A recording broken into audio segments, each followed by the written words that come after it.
Have you ever wondered why a particular melody can send shivers down your spine, a wave of pure frisson, while your best friend remains completely unmoved? Or why you can't help but tap your foot to a complex rhythm that makes someone else cringe in confusion? Why does one person find solace in a melancholic ballad, while another needs the driving beat of electronic music to feel alive? We often chalk these differences up to personal taste. But what if part of your musical taste was decided long before your first song? Deep within your DNA, an unseen DJ is spinning a track, setting the initial tempo of your life's soundtrack. This isn't some random selection. It's a carefully curated setlist passed down through generations.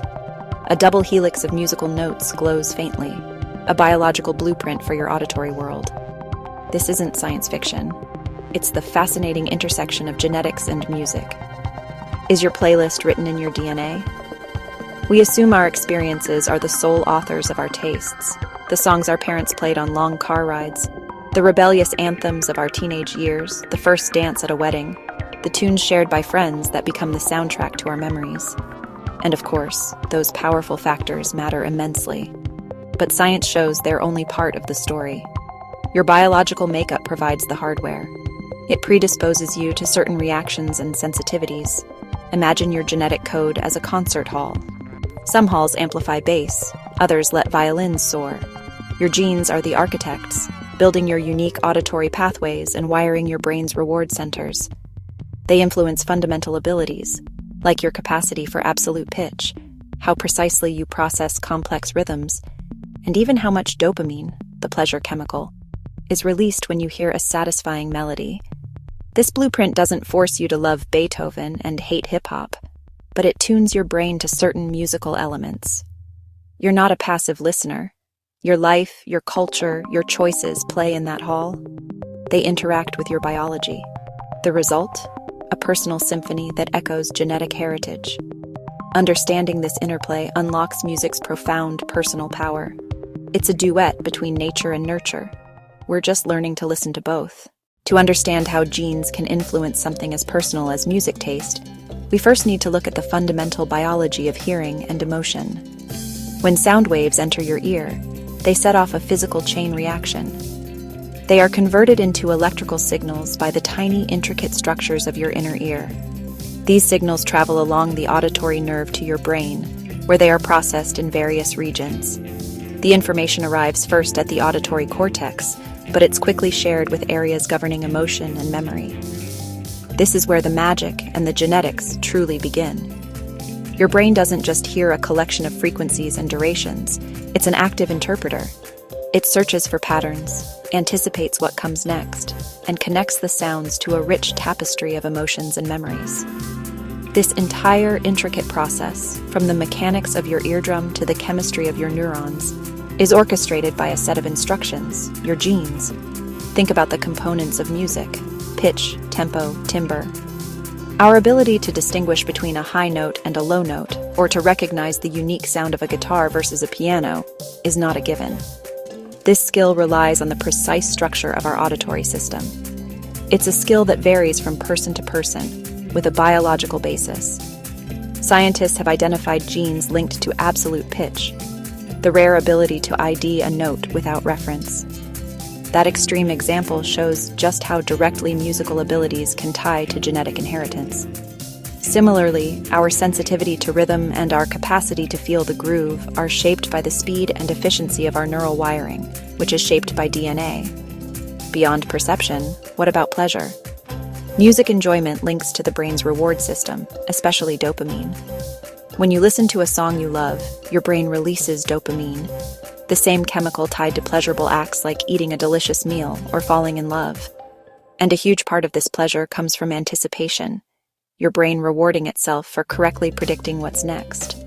The efficiency of your dopamine system, how it's produced, how it's received by your neurons, how it's regulated, is strongly influenced by genetics. So two people can hear the same song but feel very different pleasure levels. One person might get a huge rush of dopamine, another only a trickle. Their underlying biology is creating two distinct experiences. We're not saying there's a gene for liking rock music or a gene for hating country. It's far more nuanced. Instead, it's a complex web of genetic factors affecting auditory processing and neurochemical responses. These genes create predispositions. They might make you more sensitive to complex harmonies, more drawn to fast tempos, or more likely to get an emotional thrill from a powerful crescendo. Think of it like this. Your genes provide the canvas and a specific palette of colors, but your life experiences hold the brush. That biological framework doesn't write your playlist, but it gives the pen a particular slant, guiding your choices through life. Anecdotal evidence for the genetic influence on music taste is all around us, often within our own families. A father's love for intricate guitar solos might reappear in his daughter's passion for metal fretwork. Different styles, but a shared appreciation for complexity echoing across the family tree. Famous examples like the Bach family, who produced over 50 renowned musicians, suggest a potent mix of nature and nurture. The environment provided training, but a powerful genetic head start is hard to ignore. When we listen to music, our brain lights up. It's not just one area, but a vast network. Using fMRI, scientists can watch this neural symphony in real time, seeing regions process sound, track rhythm, and trigger emotion. Crucially, studies now connect our genetic code to this activity. Variations in genes related to the dopamine system, our brain's reward circuit, can predict how much pleasure we get from music. A more sensitive system might explain the difference between a passionate fan and a casual listener. Our brain's response to music is not uniform, it's highly individualized. Our genes play a significant role in tuning that response, shaping the personal soundtrack of our lives. To untangle the complex knot of genes and environment, scientists turn to a powerful tool: twin studies. Identical twins are genetic carbon copies, sharing 100% of their DNA. Fraternal twins share about 50%. Because they typically grow up in similar environments, comparing them allows researchers to isolate the influence of their genes and estimate heritability. If identical twins are more similar than fraternal twins for a given trait, that suggests a genetic component. A landmark Finnish study from the University of Helsinki provided a treasure trove of data, examining thousands of pairs of twins. Researchers asked a battery of questions. How much do you listen? Do you engage actively or use music as background? What genres do you prefer? The results were striking. Overall engagement with music was significantly heritable. Genetics accounted for roughly 40 to 50% of the variation. For a complex behavior, that's a substantial figure, suggesting our musical appetite is deeply rooted. So the motivation to seek out music is partly biological. Specific genres like country and reggae showed lower heritability, likely because genres are fluid cultural labels. But broader dimensions had strong genetic influence, tapping into more fundamental preferences. Intense music, rock and metal. Sophisticated music, classical and jazz. Mellow music, folk and soft pop. Our DNA doesn't give us a specific artist, but a general map of musical territories we're likely to enjoy. Twins separated at birth won't have identical collections, yet their patterns of preference are often similar. One twin might love punk rock, another prefer opera, but both respond to a shared, innate pull toward emotionally charged music. The twin study gives scientific backbone to an intuitive truth. Our love of music is deep, fundamental, a signature written in our genes. But the debate isn't either or, it's always both and. They're partners in a duet, nature and nurture. Each plays a vital role in your musical identity. Nature deals the hand, nurture plays the cards. Think of genetics as the raw ingredients and the recipe. Your DNA might predispose you to rhythmic complexity and reward from syncopation. But whether that leads to jazz, complex EDM, or West African polyrhythms depends entirely on exposure. Culture, your family, your friends, even the algorithms on your phone. Nurture amplifies and shapes these innate tendencies into your unique taste. The world of music is vast, from serene ambient to the chaotic fury of grindcore, and our genetic and environmental makeups are just as diverse. Our unique combination of biological sensitivities and life experiences steers us toward different parts of the spectrum. We seek pleasure, meaning, and excitement in different places. It's not about better or worse. It's about different psychological needs music fulfills.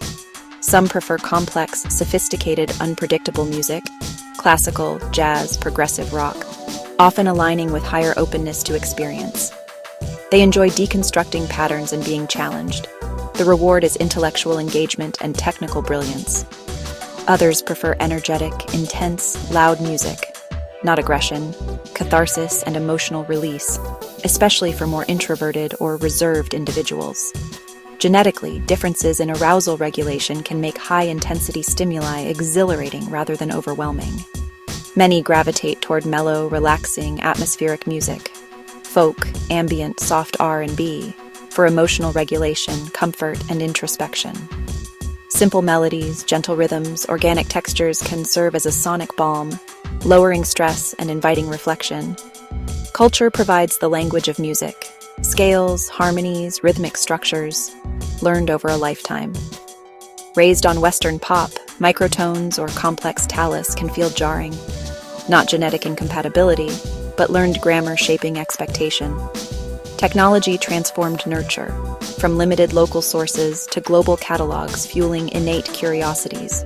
If your genes nudge unusual rhythms, you can now deep dive across the world and let predispositions roam. In the end, your genes hum the bass line. Your life writes the melody.